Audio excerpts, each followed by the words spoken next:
ఆలయ నిర్మాణంలో మరికొన్ని విషయాలు ఈరోజు తెలుసుకుందాం. కొత్తగా ఆలయం కట్టినప్పుడు మూర్తులను ధాన్యంలో ఉంచుతారు. దానిని అధివాసం అంటారు. ధాన్యం, పాలు, పెరుగు ఇలా శిథిలావాసాలు చేయిస్తారు. ధాన్యాధివాసం జరిగేటప్పుడు ఎవరైనా ధాన్యాలు ఇవ్వచ్చు. వరి, గోధుమలు, ఇలా రాగులు, సజ్జలు అలా ఇచ్చిన వారు ఆయా దేవతల లోకాల్లో వెళ్తారు.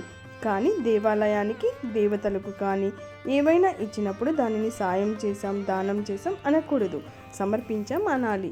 ఎందుకంటే సర్వము ఈశ్వర సృష్టి నుంచే వచ్చాయి. ఈశ్వర సృష్టిలో లేనిది మనం ఏది సృష్టించలేదు.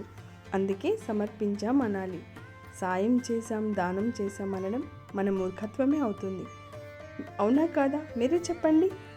ఒక పాత పడిన గుడి ఎవరైనా కొత్తగా నిర్మించినారు.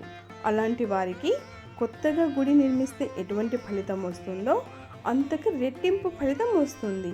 అలానే శ్రీకృష్ణుడికి ఆలయం కడితే పుణ్యాత్ములలో అగ్రస్థానం, వంశానికి రక్ష కలుగుతుంది.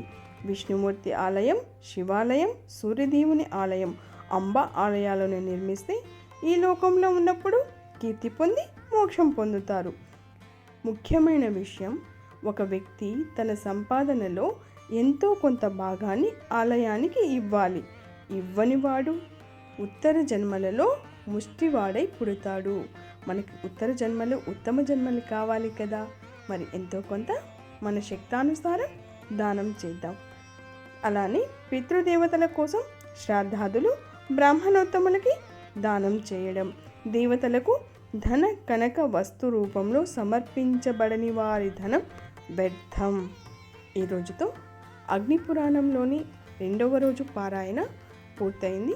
రేపు మనం 3వ రోజు పారాయణలో అడుగు పెడుతున్నాము. అగ్నిపురాణం మొదటి నుంచి వినని వారు ఎవరైనా ఉంటే మొదటి నుంచి వీడియోలు చూడండి. మీ జీవితంలో ఉన్న సమస్యలకి ఉపశమనం కలుగుతుంది. ఇది వేదవాక్కు. మీకు వీడియో నచ్చితే లైక్ చేయండి. మీ బంధుమిత్రులకు షేర్ చేసి మీ అమూల్యమైన అభిప్రాయాన్ని కమెంట్ చేయండి. మన గురుకృపా ఛానల్ని సబ్స్క్రైబ్ చేయండి. శ్రీమాత్రే నమః.